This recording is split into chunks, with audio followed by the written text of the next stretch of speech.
Yang saya hormati Bapak Direktur Politeknik Kementerian Kesehatan Aceh, Poltekkes Kemenkes Aceh ya. Ibu Moderator, Bu Nurlaili, serta Bapak Agus Hendra selaku narasumber berikutnya. Bapak Ibu peserta, baik itu dosen, mahasiswa, maupun para peneliti yang ikut acara pada pagi ini.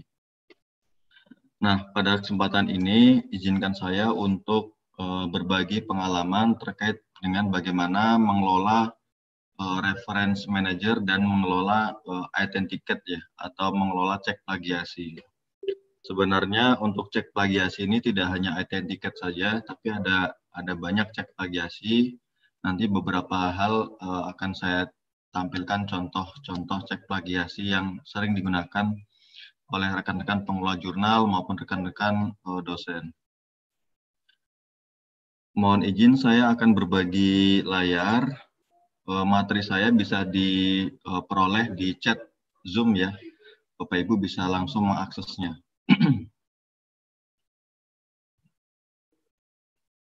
Terima kasih banyak Ibu Nurlaili tadi sudah memperkenalkan saya, jadi saya juga tidak perlu lagi berkenalan lagi. Nah, Bapak Ibu yang saya hormati, berikut alamat email dan nomor HP saya. Jika nanti ada yang hendak tanyakan atau konsultasi, Bapak Ibu bisa langsung berkontak dengan saya. Berikutnya ini. Jadi sebenarnya dalam penulisan karya ilmiah ya, baik itu nanti penelitian, terus publikasi ilmiah dalam bentuk jurnal maupun proceeding, itu sebenarnya dua hal itu tadi yang saya sampaikan, cek plagiasi dan referensi manajer referensi ya, atau reference manager, itu saya kira sebuah alat yang sangat dibutuhkan ya oleh rekan-rekan para penulis atau para dosen sekalian. Karena alat-alat ini atau tools ini itu sebenarnya mempermudah kita, membantu kita untuk menulis itu. Jadi misal kita tidak perlu repot-repot mengecek kesamaan ya secara manual, sudah ada cek plagiasi secara menggunakan aplikasi. Sama halnya dengan kita tidak perlu repot-repot menuliskan sitasi ya, misal Agus Hendra di koma ditulis di referensi segala macam seperti itu, maka itu akan lama sekali ya, apalagi misal teman-teman mahasiswa yang sedang menulis karya tulis laporan akhir, itu kan sangat merepotkan ketika misal sudah baca buku 40 bahkan lebih dari itu atau berapa, nah sementara menulis reference manajernya itu manual, nah itu sangat merepotkan. Nah, bagi para pengelola jurnal, itu bagian dari ini, reference manager dan cek plagiarisme ini bagian dari beberapa tool yang saya kira itu sangat dibutuhkan sekali gitu ya.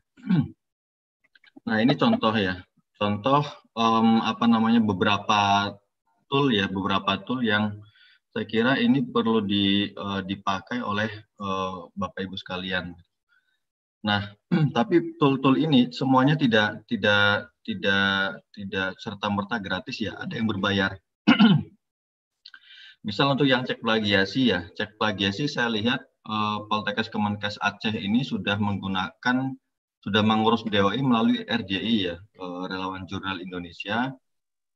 Maka untuk pengurusan cross-ref similarity check ini itu di tahun pertama itu 100 dokumen gratis gitu.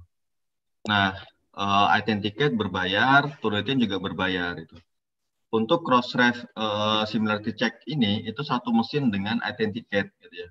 Satu mesin dengan identikate, sementara identikate, turnitin, rewrite itu satu perusahaan e-paradigm. Jadi satu perusahaan. Nah, untuk referensi manager itu Bapak Ibu bisa menggunakan, tidak harus Mendeley ya, bisa menggunakan Zotero atau EndNote gitu. Atau ada satu lagi saya lupa namanya itu, jadi tidak saya tuliskan di sini.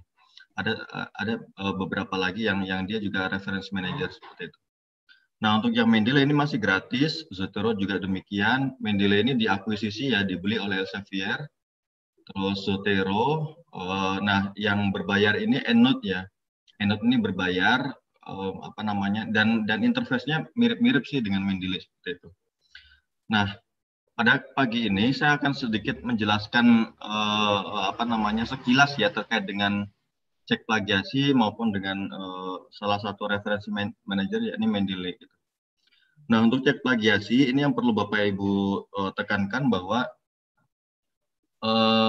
plagiat itu tidak sama dengan similarity ya. Similarity itu kesamaan ya. Misal di naskah kita itu sama redaksinya dengan naskah milik orang lain, itu belum tentu plagiat gitu. Nah, sama tapi kita menuliskan referensinya gitu. Misal ada satu kalimat apa namanya satu kalimat yang itu kita tuliskan sama persis ya dengan sumber aslinya, tapi di body teksnya itu kita cantumkan sumbernya itu namanya kita mensitasi, sehingga ide apapun ya yang milik orang lain itu kita akui dengan cara apa, dengan cara mencantumkan sumbernya. Nah, sumbernya ada macam-macam gitu, ada sumber langsung ke apa namanya ke ke sumber primer ya, maksudnya gini, ada kita mengambil sumber itu langsung ke yang membuat sumber itu misal ada sebuah kalimat itu yang ditulis oleh Pak Agus Hendra, itu langsung berarti kan sumber itu dari Pak Agus Hendra itu.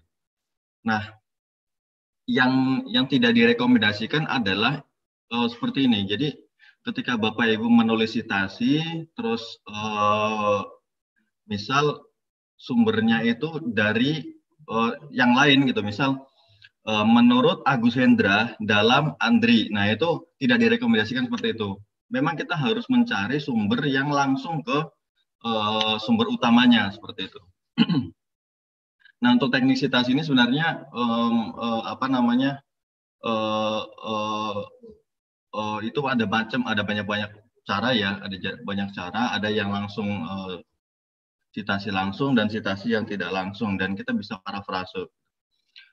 Nah, itu nanti akan kita bahas di sesi berikutnya ya di reference manager. Nah, di bagian ini cek plagiasi itu sebenarnya ada beberapa macam tipe ya. Jadi kalau saya bisa kategorikan itu ada dua hal ya, dua tipe. Yang pertama tipe cek plagiasi itu cloud ya. Cloud, yang kedua software gitu. Kalau cloud itu yang seperti Identicate, Turnitin, itu FlexScan, itu seperti itu cloud ya. Artinya database dia itu database yang dinamis ya. Itu kelebihannya seperti itu. Kalau Bapak Ibu menggunakan plagiarism check gitu ya. Terus apa namanya? Ada di sini saya tuliskan ada detektor, ada Viper gitu. Kalau di UGM itu ada namanya apa ya? Saya lupa. Itu ada juga. Nah, itu dia sifatnya software. Software itu sekali diinstal di komputer itu dia tidak bisa dipakai di komputer yang lain. Nah, ketika sudah logout baru di komputer lain bisa. Nah, sementara database-nya itu statis ya. Jadi misal kita ngecek apa namanya ngecek di komputer satu dengan database yang pada tahun itu, maka database-nya untuk tahun 2020 dia belum update seperti itu. Nah, ini kelemahan untuk yang apa namanya untuk yang cek plagiasi yang apa namanya kategori yang apa namanya software ya seperti itu. Ini saya kira lebih hal ke teknis ya. Oke. Nah, ini penampakan Identicate ya. Penampakan Identicate sebenarnya seperti ini.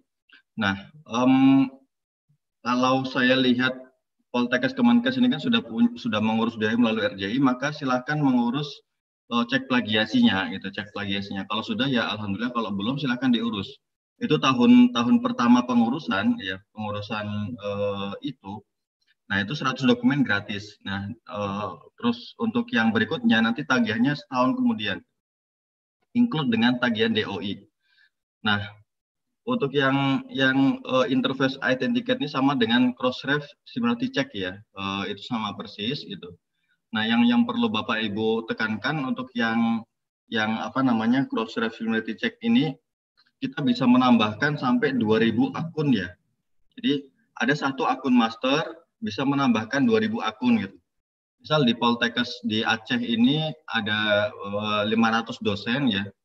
Nah, itu bisa dibagikan dan kita bisa memantau, oh dosen A sekian puluh dokumen, oh dosen B sekian dokumen seperti itu. Nah, jadi kita bisa akumulasi paling banyak siapa yang melakukan cek itu. Nah, untuk yang di similarity check ini itu bisa cek ya, bisa cek itu karya tulis ilmiah ya, artikel baik yang sudah terbit maupun yang belum dan akan terbit itu ya. Terus artikel proceeding, artikel jurnal. Nah, yang tidak direkomendasikan apa namanya untuk cek disertasi, untuk cek buku itu tidak direkomendasikan. Nah, yang direkomendasikan untuk cek buku atau cek apa namanya cek plagiasi ini, cek disertasi itu Turnitin.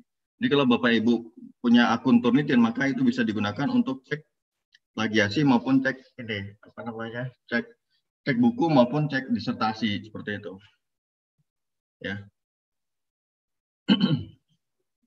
Nah, ini contoh tampilannya. Terus berapa kuota ketika Bapak Ibu sudah punya akun Similarity Check ya, kuota dokumennya. Jadi Bapak Ibu bisa lihat yang sebelah kanan ya, sebelah kanan di layar itu ada 1 juta dokumen. Jadi 1 juta dokumen itu kuota dalam 1 tahun ya, kalau sudah habis ya tahun berikutnya akan 1 juta lagi seperti itu. Tapi rata-rata 1 juta dokumen jarang yang habis gitu, jarang yang habis, paling cuma berapa ratus gitu, dokumen yang digunakan. Apa namanya tampilan cek similarity check ya, CSC kalau kami bilang seperti itu. Oke. Ya. Kalau untuk user, Bapak Ibu bisa ngelihat di sini usernya kita bisa menambahkan sampai 2.000 user ya. 2.000 user artinya 2.000 orang ini bisa cek secara mandiri di akun ini gitu. Nanti ada akun master seperti itu. Nah, saya kira ini lebih murah ya dibanding Bapak Ibu misal menggunakan Turnitin gitu ya. Jadi misal 100 dokumen di tahun pertama pengurusan ini gratis ya. Terus nanti misalnya ada tambahan ada 120, nah 20 dokumen ini itu bayarnya $0,75. Jadi sekitar 7.000 atau 8.000 sekali cek ya. Sekali cek.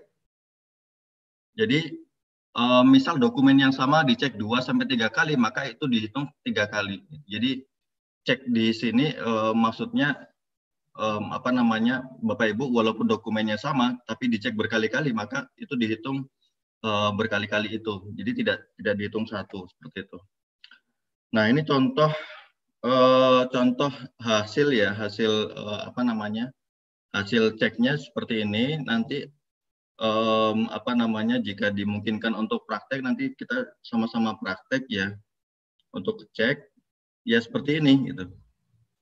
Ya. Maksud apa namanya maksud yang tadi saya disampaikan di awal bahwa apa plagiasi itu tidak sama dengan similarity ya seperti ini gitu. Nah, di sini Bapak Ibu bisa melihat ya yang nomor 9 itu ada apa namanya? Ada ini ya ada tanda ungu ya, warna ungu itu. Nah, itu artinya itu similarity itu artinya sama kalimat itu dengan milik orang lain. Ditandai dengan nomor 9. Ketika nomor 9-nya diklik nanti akan muncul dokumen pembandingnya gitu. Nah, dokumen pembandingnya tuh ini. Nah, tinggal kita apa namanya? Sebagai orang yang ngecek ini itu harus jeli ya. Oh, ternyata kalimat ini itu tidak masalah gitu. Oh, atau gini. Misal yang nomor 14, kalimat itu sebenarnya itu milik orang lain. Tapi karena tidak dituliskan citasinya, tidak dituliskan sumbernya, maka ini dianggap sama ya dengan milik orang lain. Maka kita sebagai orang yang cek dokumen ini menyampaikan ke penulisnya, tolong yang di bagian ini itu dicantumkan sumbernya gitu. Jangan apa namanya jangan seperti ini kalimat milik orang lain, ditandai dengan nomor 14, tapi Anda tidak menuliskan sumbernya. Nah, seperti itu. Jadi kita tidak langsung membuat judgement ya ke si penulis ini, Anda plagiat, jangan, tidak seperti itu ya. Nah, ya seperti itu. Nah, ini angka 12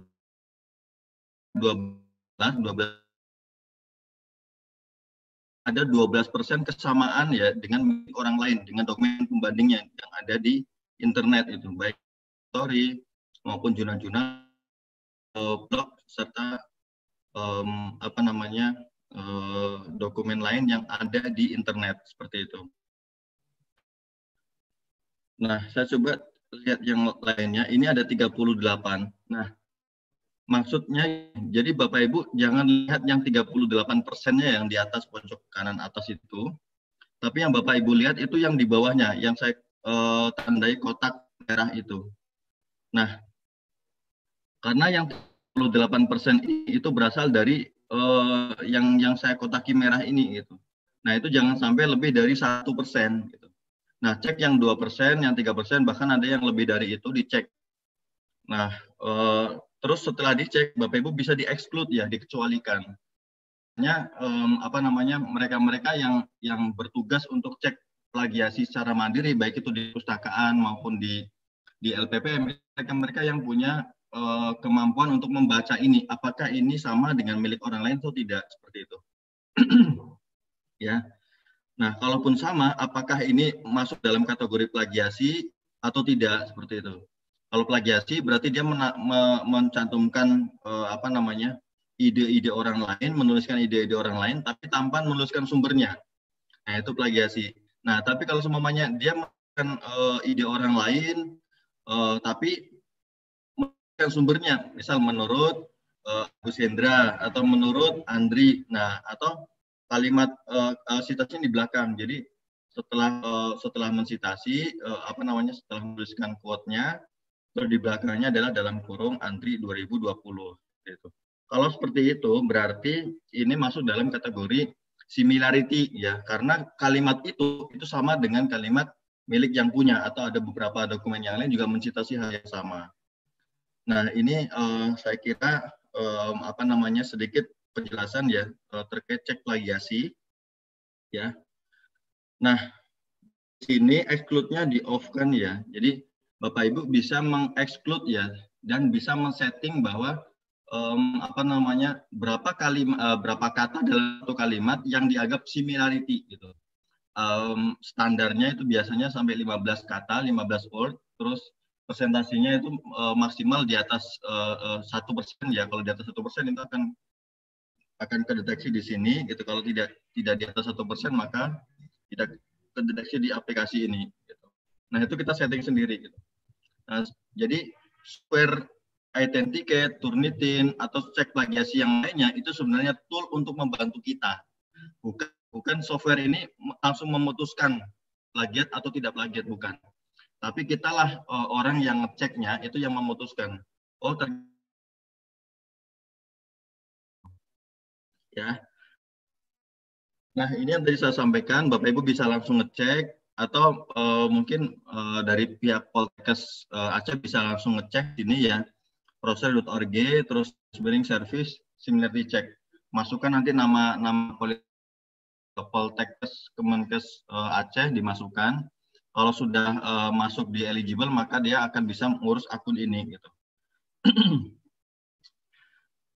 Itu sedikit hal yang berkaitan dengan cek plagiasi. Saya coba sedikit mengupas juga soal referensi manajer, karena ini ada keterkaitan. Untuk hal yang teknisnya mungkin akan disampaikan oleh Pak Agus Hendra. Nah, saya dan Pak Agus Hendra ini sama-sama advisor Mendeley ya. Jadi advisor Mendeley itu di Indonesia ada 150-an lebih, dan semuanya itu tergabung di grup ini ya, di di website mendeleyid.net ya. Saat ini yang sudah terdaftar di sini ada 78 orang. Di luar sana masih belum registrasi ke akun ini. Bapak Ibu yang hendak membaca-baca atau melihat tutorial soal Mendeley, Bapak Ibu bisa lihat di bagian tutorial ya. Jadi Mendeley id.net seperti itu. Itu adalah kumpulan-kumpulan Mendeley Advisor yang ada di di sini itu. Maksud saya dan Pak Agus Hendra. Nah, Mendeley ini sebenarnya tidak hanya mengurusi soal citasi dan bibliografi ya, atau referensi ya, referensi ya, daftar pustaka. Tidak hanya itu. Jadi ada banyak hal yang kita bisa manfaatkan dari Mendeley ini gitu. Ya. Kalau dilihat di sini ya, sebentar, saya coba.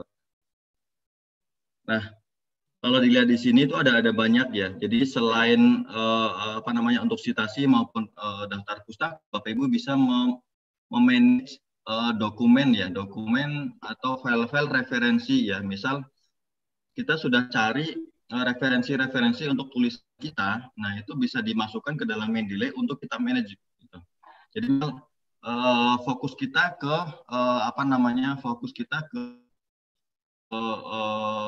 kebidanan gitu. Nah, kebidanan itu kan ada sub tema ya, sub topik yang riset kita di bagian itu. Nah, maka mengatur misal referensi satu ya. Referensi satu yang berkaitan dengan maternity itu masukkan ke referensi 2 yang berkaitan dengan apa masukkan lagi. Kita bisa memanajemen file, manajemen referensi seperti itu ya, manajemen dokumen ya. Nah, terus yang kedua memang core-nya di citasi dan daftar pustaka. Nah, sekarang Mendeley Desktop ini sudah ada versi terbarunya, namanya Mendeley Reference Manager ya, seperti itu. Terus selain manajemen dokumen, itu Mendeley juga bisa menemukan, suggest ya, memberi suggest ke kita terkait dengan riset interest kita. Misal saya ya riset interest terkait dengan inovasi sektor publik itu. Nah, ketika saya masukkan itu di profil saya di Mendeley, maka hampir setiap minggu itu ada suggest ya, ada email masuk, ini loh ada artikel soal inovasi, ini loh ada artikel soal ini. Nah, itu yang di tempat yang lain seperti itu. Nah, Bapak Ibu juga di sini sebutkan bisa mengorganis library ya. Jadi kita semacam punya perpustakaan sendiri lah di laptop kita, yang tadi saya sampaikan. Ini nanti yang berkaitan dengan maternity, ini yang berkaitan dengan apa seperti itu. Jadi kita bisa memanage referensi kita seperti itu. Nah, selain itu, ini juga kita bisa membuat highlight ya. Kalau Bapak Ibu pernah menggunakan NVivo, maka hampir mirip dengan Mendeley. Jadi kalau NVivo itu kan salah satunya bisa membuat highlight ya, bisa menandai kalimat-kalimat mana yang sekiranya penting gitu. Nah, kalau di Mendeley itu ada namanya untuk anotasi ya. Jadi kita Mendeley-nya kita buka, file dokumennya PDF-nya kita buka di aplikasi Mendeley, maka kita bisa membuat note di sana seperti itu. Jadi misal ada satu paragraf, ini saya kasih note gitu. Nanti ada di Mendeley bisa seperti itu. Nah, Bapak Ibu juga bisa mencari pendanaan riset ya di Mendeley ini. Jadi Bapak Ibu bisa langsung nanti masuk ke masuk ke Mendeley, terus funding, di sana ada funding yang berkaitan dengan riset kita. Nah, itu bisa di setting seperti itu. Jadi ada banyak sebenarnya fungsi Mendeley ini, tidak hanya untuk citasi dan referen, nggak hanya itu gitu. Tapi kebanyakan orang masih berputar-putar di situ gitu. Nah, seperti itu. Nah, saya kira itu ya sedikit gambaran saya terkait dengan Authenticate atau cek plagiasi Mendeley. Kalau kira nanti bisa lebih teknis disampaikan oleh Pak Agus Hendra untuk menambahkan referensi di Mendeley, itu bisa tambahkan file, bisa tambah folder ya. Jadi kita punya 100 file, maka bisa menambahkan langsung folder daripada satu-satu gitu ya. atau watch folder gitu. Watch folder itu ketika folder ini ada penambahan file, maka dia akan otomatis tersinkronisasi dengan aplikasi Mendeley gitu. Nah, yang terakhir kita bisa nambahkan web importer. Jadi Bapak Ibu ketika lagi buka jurnal milik orang lain dan merasa oh ini artikelnya bagus nih buat apa namanya cocok buat riset kita gitu. Maka Bapak Ibu tinggal klik tombol web importer Mendeley. Maka artikel itu dia langsung masuk ke apa namanya Mendeley desktop, akun Mendeley desktop kita gitu.